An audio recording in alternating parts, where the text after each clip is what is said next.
네, 매주 월요일 아침 알아두면 피가 되고 뼈가 되고 돈이 되는 경제 뉴스 슬기로운 경제생활 시간입니다. 이인철 참 좋은 경제연구소장 나오셨습니다. 어서 오십시오.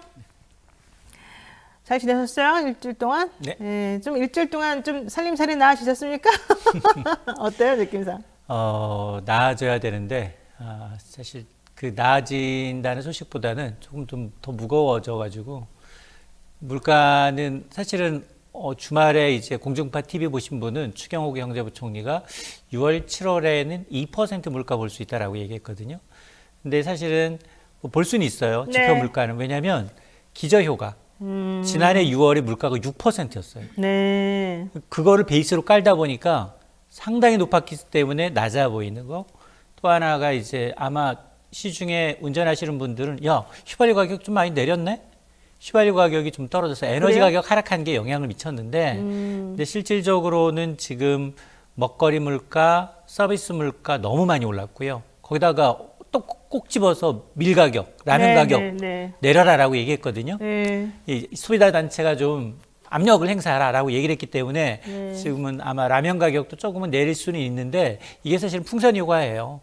정부가 압박을 하면 조금 내리는 것처럼 보이다가 조금 느슨해지면 다시 올라가거든요.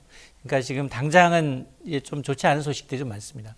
그러니까 추경호 경제부총리가 라면 값을 콕 찍어가지고 밀값이 그렇게 떨어졌는데 라면 값은 왜 그대로냐 이제 이렇게 했단 말이죠. 제가 늘 말씀드리지만 네.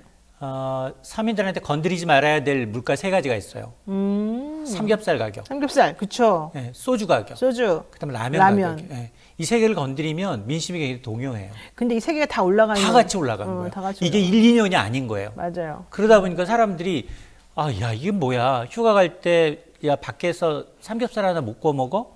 야, 라면하고 김밥 배터리 10,000원 줘야 돼? 이런 현상이 나타나고 있는 거예요. 맞아요. 라면, 김밥 5,000원, 6,000원 각각 하니까 10,000원 넘어가더라고요. 너무 비싸요, 솔직히 말해가지고.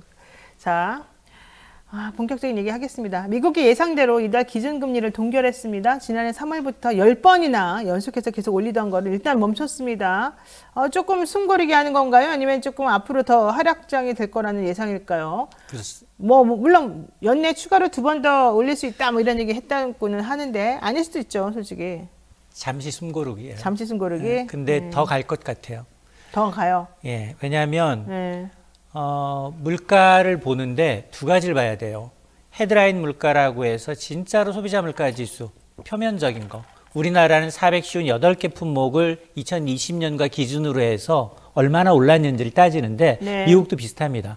헤드라인 물가는 4%까지 낮아져서 야, 지난해 6월만 하더라도 미국의 소비자 물가가 9%였어요. 9.1. 이게 IMF 이후 41년 만에 최고였거든요. 너무 높았네. 네. 거기에다가 지금 지난달 물가가 4%로 떨어졌으니 반토막이 난 거 아니겠습니까? 네. 그 사이에 사실은 이 뒷북이라고는 하지만 지난해 3월부터 1년 3개월 사이에 네. 미국의 기준금리 5% 올랐어요. 사상 역대 가장 빠른 과속이에요. 네네네. 자, 그러다 보니 이번에는 야, 물가 상승세 좀 한풀 꺾였으니 금리 인상이라는 게 통상 한 1년 정도 시차를 두고 물가에만 영향을 미치는 게 아니라 경기에도 영향을 미쳐요.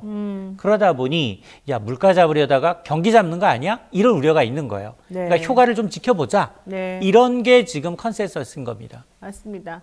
자, 어쨌든 그럼에도 불구하고 제롬 파월 의장 연내 추가 금리 인상 강하게 시사를 하고 있고 연준 의원들도 추가 금리 인상해야 된다 이런다는 거예요. 아니 그렇게 그동안 계속 인상할 때마다 너무 심하다 해놓고 이제 와서 또 조금 숨고르기 하니까 안 된다.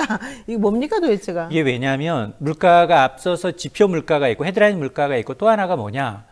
에너지하고 식음료라는 건 에너지라는 거는 뭐 석유 산유국들 문제 또 식음료라는 거는 날씨 문제 이런 굉장히 변동성이 큰 걸 제외하고 근본적으로 물가가 얼마나 장기간으로 오르는지 파악할 수 있는 걸 근원 물가라고 합니다. 근원 물가. 식품과 에너지를 제외한 거예요. 네. 실질적으로 이 근원 물가를 따져봤더니 거의 안 내린 거예요. 지난해 6월이 정점이었는데 지난해 9월이 정점이었는데 근원 물가는 미국이 6.6%였는데 지난달 5.3%예요. 그러면 좀 내린 거 아니에요? 1.3% 내렸어요. 네. 아까 헤드라인 소비자 물가는 반토막이 났잖아요. 그러니까 너무 더디게 내린다는 거예요. 야, 금리를 5%나 올렸는데도 이 정도밖에 안 내려? 그럼 더 올려야 된다는 얘기잖아. 그럼 미국 사람들은 도대체 뭐 때문에 고민을 하고 있느냐? 네. 주택 임차료. 임대료가 너무 많이 올랐어요. 아, 미국도 그렇습니까? 네, 임대료. 또 하나가 중고차 가격. 7, 8월은 미국의 휴가 수요가 굉장히 많아요. 중고차 값이 많이 오릅니다. 또 하나가 외식비예요. 우리랑 똑같아요. 상황이. 자, 이런 것들이 오르다 보니까 야, 지금 이 파웰 의장은 야, 이거 쉬어가는 거지 매파적 건너뛰기라고 해요. 이번 잠깐 쉬는 거야. 긴축 또 할 거야. 라고 얘기하고 있는 거고 실제로 연준위원 18명이에요.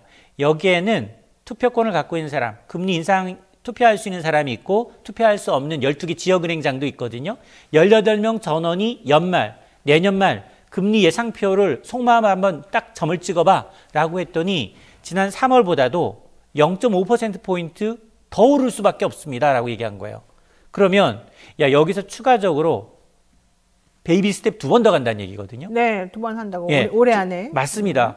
그동안은 야 미국도 지금 정점이야.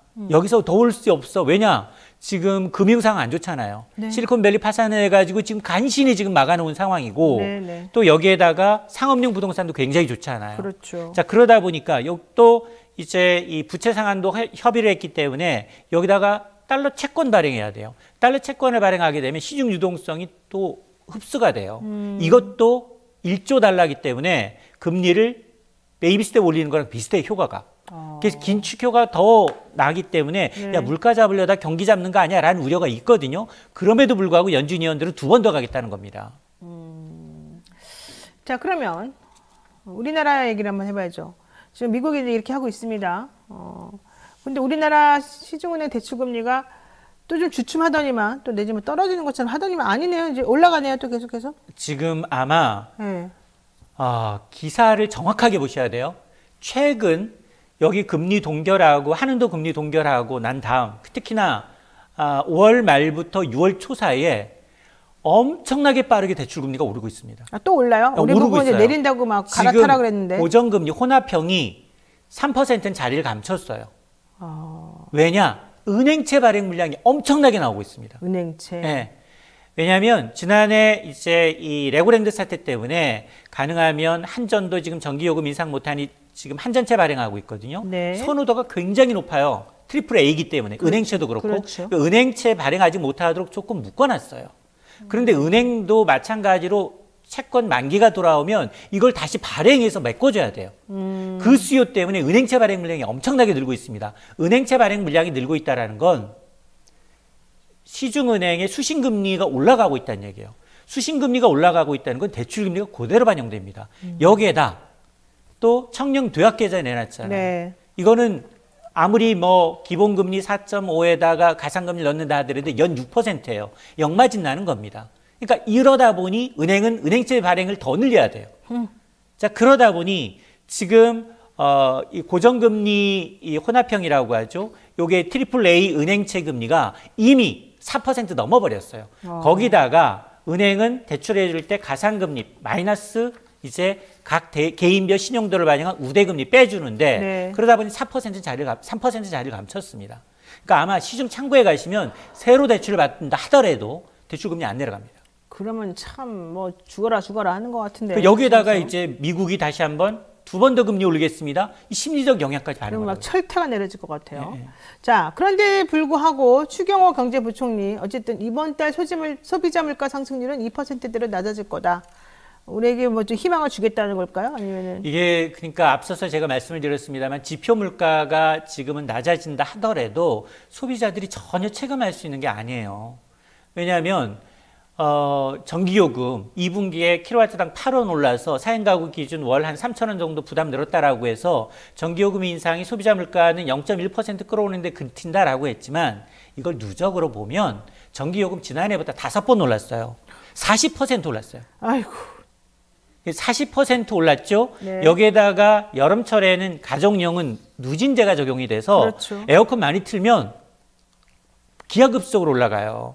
그래서 지금 에너지 캐시백 제도를 지금 적용하고 있는 거고, 자, 그러다 보니까 거기에다가 외식 물가, 서비스 물가, 라면 같은 것들, 그 다음에 옷, 의복 물가까지 오르고 있잖아요. 해외여행 가야 되는데, 비행기 타야 되는데, 때 빼고 강내야 되다 보니 의복, 네, 신발 네. 이런 것까지 오르고 있거든요. 그러니까요. 자, 그러다 보니까 지금 물가가 아무리 정부가 지금 헤드라인 물가가 2%로 낮아진다 하더라도 소비자들이 체감하는 기본적인 게 올라가 있는 상황에서예요. 네. 기본적으로 지난해 5.1% 연평균 오른 상황에서 올해 3% 추가로 오른 거니까 2년 동안 9% 오른다는 얘기입니다.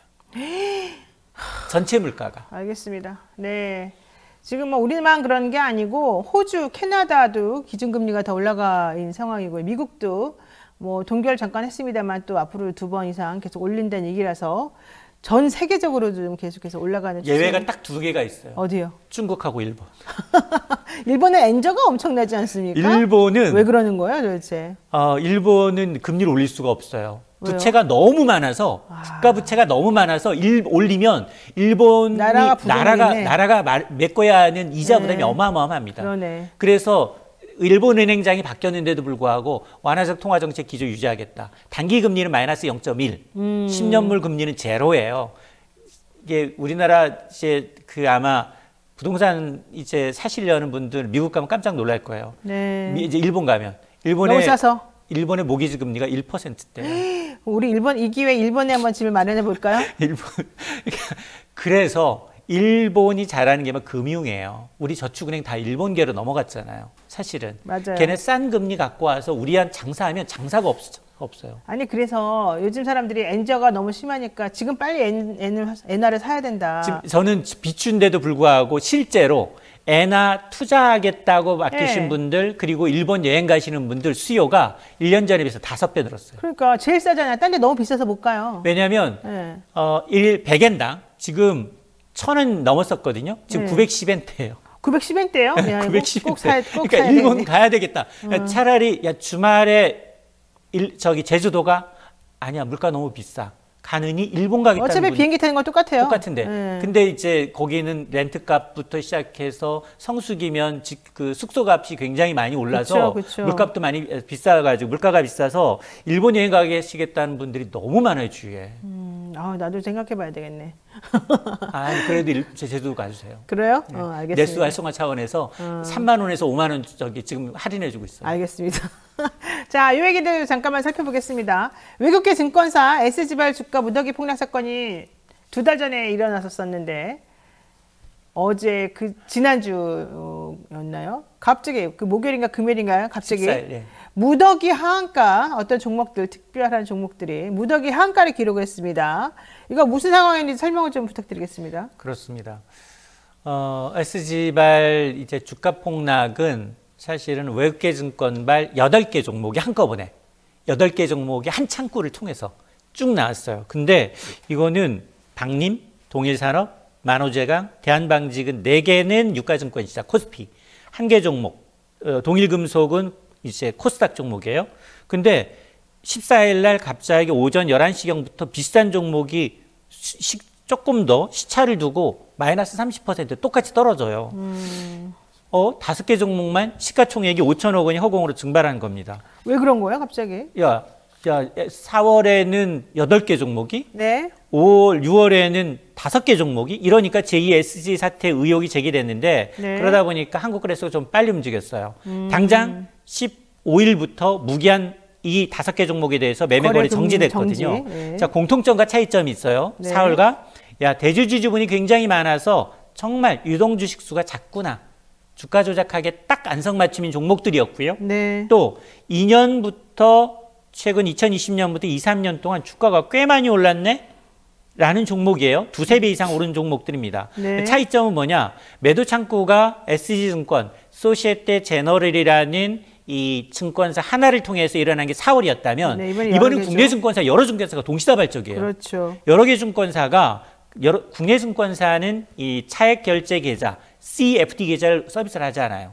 그러니까 이건 개인들이 한꺼번에 매물을 내놨다는 얘기인데 그렇죠. 앞에는 부자들이었거든요. 부자들이 이제 레버리지를 통해서 한 배 레버리지를 4배로 할 수 있는 레버리지를 통해서였다면 이번에는 이제 동시다발적으로 매물이 쏟아졌기 때문에 주체 파악이 좀 어려움이 예상이 됩니다. 그러니까 이날 유가증권 시장에서는 박림, 동일산업, 만호제강, 대한방직 이 회사들 4개의 회사들이 하한가를 막 기록하고 그러지 않았었습니까?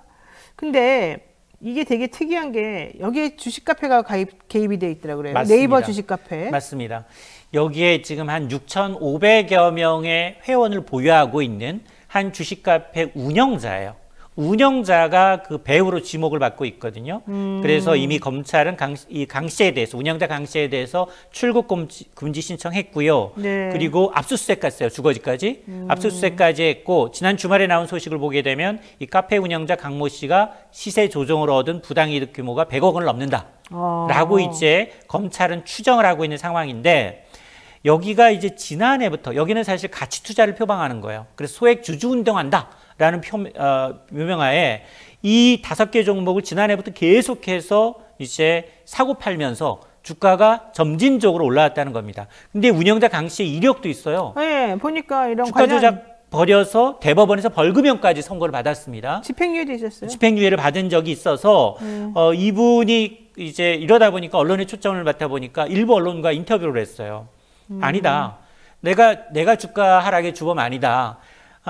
지금 이제 주식 빌려서 돈 빌려서 투자했는데 증권사에서 대출 연장해주지 않으니까 그러다 보니까 나온 현상이다 라면서 오히려 이제 이 증권사 쪽으로 이제 좀 이 주가 급락의 탓을 돌리고 있는 상황인데 그럼에도 불구하고 이건 금방 나오거든요.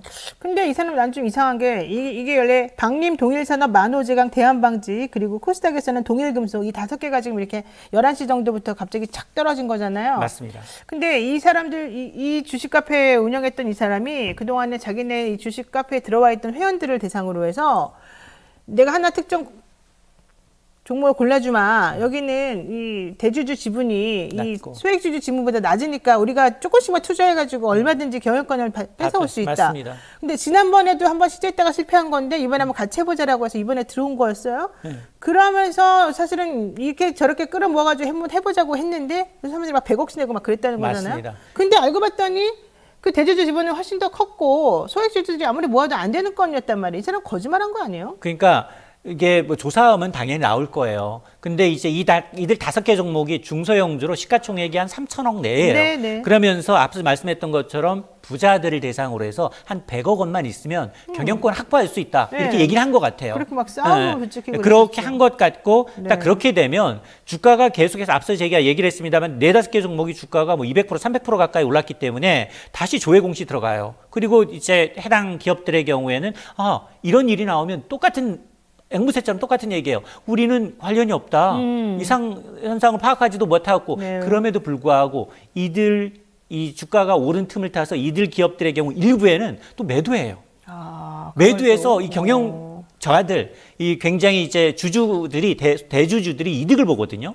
우리 라드겐 사태도 똑같았잖아요. 자, 그러다 보니까 아마 이제 굉장히 이제 소액주주 운동하는 과정에서 이제 큰 손님을 내세워서 영업을 한 것들, 이게 과연 소액주주 운동이냐? 사실은 이건 의도를 좀 파악하게 되면 분명히 불공정거래 행위거든요. 그러니까요. 주가 조작이라는. 네. 그러니까 이거는 분명히 저는 아마 이 검찰 조사를 통해서 명명백백하게 범죄인지 아닌지 여부는 가려질 거라고 봅니다. 어쨌든 운영자는 뭐 자기는 아니라고 하지만 좀 위험하고 의심스러운 상황이고 금융감독 당국이 투자자 보호 차원에서 도대체 뭘 하고 있는지 이런 얘기도 좀 들려오는 상황이니까요. 앞으로 좀 예의 주시해야 될 것 같고 자꾸 장난 못 치게 해야 될 것 같습니다. 맞습니다. 개인 투자자들이 너무 손해예요. 맞습니다. 지금 5천억이 갑자기 싹 날아가 버린 거 아니겠어요?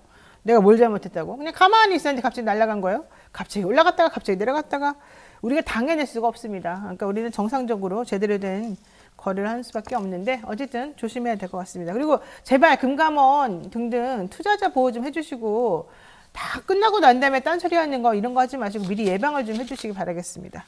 오늘 말씀 여기까지 정리해야 될 것 같습니다. 지금까지 참좋은경제연구소 이인철 소장이었습니다. 고맙습니다.